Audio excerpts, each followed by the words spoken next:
Non, non, c'est une blague. Le son de ton ordinateur ou le son de la télé marche bien. On faisait juste semblant avec Gabi, on avait décidé de faire une petite blague, de vous faire croire que ça marchait pas le son. Alors vous avez vu, on a la chance là d'avoir Gabi qui nous fait le plaisir de venir lire l'histoire avec nous. Donc on a un élève de CM1 qui va se retrouver un petit peu à venir dans la classe, eh bien, avec nous. Donc je vais lire l'histoire avec lui. Moi je vais lire à la place de la dame. Et puis Gabi, toi tu vas lire à la place de... Du chien. Il s'appelle comment déjà? Il s'appelle... Toby, je crois. Toby. Ok, c'est parti. Allez, on y est ensemble? Je vais te tordre le cou si je t'attrape. J'ai peut-être intérêt à rester caché encore un moment sous l'armoire. Je sais bien que je n'aurais pas dû croquer le poulet. Mais après tout, elle n'avait qu'à pas me laisser seule avec lui dans la cuisine. Et puis, j'avais faim. Voilà, vraiment, il n'y a pas de quoi en faire toute une histoire. Tu vas voir si je te trouve. Bon, elle est encore un peu énervée, pourtant, le poulet, je n'ai fait que le goûter. Il en reste au moins la moitié du poulet bien grillé, à la fois croquant et moelleux. Délicieux. D'ailleurs, j'ai encore faim. Quand je pense que j'en ai laissé la moitié, enfin, il faut apprendre à partager. Elle devrait y penser. Elle... Il va venir là, le gentil Toby? Nous allons faire une jolie promenade. Alors là, elle peut attendre. Je ne suis pas fou. Si elle croit que je ne devine pas son manège, il a bien envie d'attendre demain matin avant de se montrer, le gentil Toby. Tant pis pour la promenade. Ah. Non, c'est toi. Tant pis pour la promenade du soir. Mais c'est quand même un peu ennuyeux. Si cette nuit je fais pipi sur la moquette, je vais être obligée de passer un mois sous l'armoire. Allez, on va passer aux questions. Quels sont les deux personnages de l'histoire? Alors, quels sont les deux personnages de l'histoire?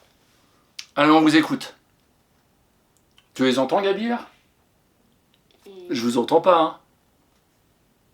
Alors, il y a, oui, la dame, très bien, et le chien, il s'appelle comment? Le chien Toby, super. La dame, on peut dire aussi, quand c'est... le chien lui appartient, on va dire c'est ça.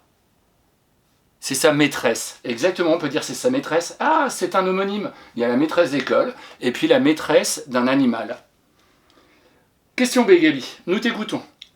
Pourquoi est-elle en colère? Alors ça, je ne sais pas. Bah, c'est parce que Toby a mangé la moitié du poulet. Ah, t'avais trouvé la réponse? Oui. Et toi, tu l'avais trouvé aussi la réponse, bravo. Allez, petit C. Quelle excuse Toby donne-t-il à son geste? Alors là, moi j'ai regardé dans le texte et puis je sais pas trop quelle excuse. C'est quoi son excuse? Je me demande s'il n'y en a pas plusieurs. C'est plus au début qu'il en parle, je crois. Alors moi je vois deux excuses. Alors il y en a une, c'est elle n'avait qu'à pas me laisser seule avec lui dans la cuisine. Est-ce que tu es d'accord avec moi? Est-ce que ça peut être une excuse, oui. Ça, Gabi? Oui. Et il y a aussi, et puis j'avais faim. Et puis j'avais faim. Il avait faim, donc c'est normal, hein, quand on a faim, qu'est-ce qu'on fait? Bah on mange. On mange. veut manger. On veut manger, et là il y a le poulet qui est juste à côté de lui, s'il a faim, il le mange. Hein. Bah oui. Et puis il y avait peut-être aussi l'excuse du fait que du poulet bien grillé, à la fois croquant et moelleux, je veux dire un aussi délicieux poulet. Et qu'il a laissé la moitié.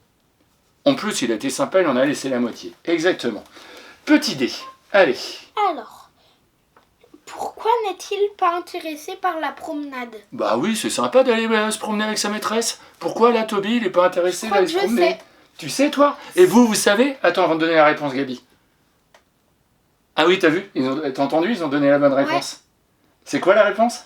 C'est parce que la dame ment pour le punir. Exactement. Tu crois que si jamais il sort de sa cachette, ils vont partir en promenade? Non. Non, je pense qu'il risque d'être puni, il l'a bien compris. Hein. Il le dit d'ailleurs. Alors là, elle peut attendre. Je ne suis pas fou. Hein. Si elle croit que je ne devine pas son manège. Si elle croit que je ne devine pas son manège, oui. Ce qu'elle est en train d'inventer. Exactement. Alors moi, j'ai trouvé ça super sympa comme histoire. Et toi, Gaby? C'est assez drôle. Oui, c'est assez drôle. Et toi, à la maison, t'as peut-être un animal? T'as peut-être un animal? Ou si tu regardes par la fenêtre, même si t'as pas d'animaux à la maison, si tu regardes par la fenêtre, tu peux peut-être voir un oiseau. Ou tu peux peut-être voir dans le jardin un escargot. Ou un ver de terre. Ou un insecte, un gendarme par exemple. Eh bien, moi, je te propose quelque chose pour vendredi. Eh bien, j'aimerais que tu joues à faire parler un animal. Tu vas écrire sur une feuille ou sur un cahier, ou ton cahier d'expression écrit par exemple, eh bien tu vas raconter ce qu'est en train de penser un animal. Alors tu peux faire des choses très drôles, hein, comme Toby là qui vient de faire une bêtise, et qu'est-ce qu'il est en train de penser, cet animal? Qu'est-ce qu'il est en train de se dire dans sa tête? Donc comme dans cette histoire, tu joues à écrire et à raconter ton animal que tu as choisi. Alors tu as peut-être un chien, tu as peut-être un chat, tu as peut-être un poisson, et puis si tu n'as pas d'animaux, eh bien tu peux regarder par la fenêtre un oiseau. Ou tu peux faire sur un escargot ce qu'il pense. Exactement, quand il va aller dévorer la feuille de salade. Ouais. Oh, qu'est-ce qu'elle est loin! Oh là là, si je pouvais aller plus vite pour la rejoindre. Ouais. Elle a l'air délicieuse. Mais c'est vrai qu'elle est délicieuse. Elle a un goût succulent. Je les adore quand elles sont croquantes comme ça. Moi aussi, j'aimerais bien l'atteindre plus rapidement. Exactement. Donc tu vas jouer à écrire pour faire parler un animal. Et puis j'aimerais bien que tu demandes à papa ou maman de prendre en photo ce que tu as écrit. J'aimerais bien qu'ils ne corrigent pas tes fautes d'orthographe. J'aimerais bien que toutes tes erreurs, que papa et maman ne les corrigent pas, les laissent, qu'ils prennent en photo ce que tu vas écrire, et puis si tu pouvais m'envoyer.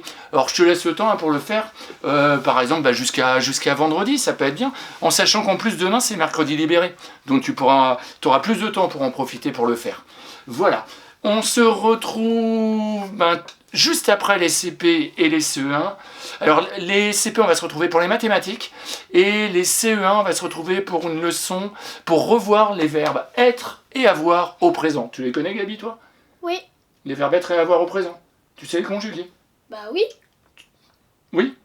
C'est bon, t'as pas besoin de revoir la leçon avec nous? Non. T'en as souvent besoin en CM1? Bah oui, je crois. Oui, bah oui, on a souvent besoin du verbe être et du verbe avoir au présent, hein, quand on écrit. Allez, à tout de suite! Bah aussi pour apprendre avec accent et à sans accent. Ah ça serait une leçon, les CE1 qu'on aura un petit peu plus tard. Oui, et c'est vrai que tu l'as vu aujourd'hui. C'est sur le verbe avoir. Oui, le verbe avoir. Il a. On met un accent, on met pas d'accent sur le A? Bah non.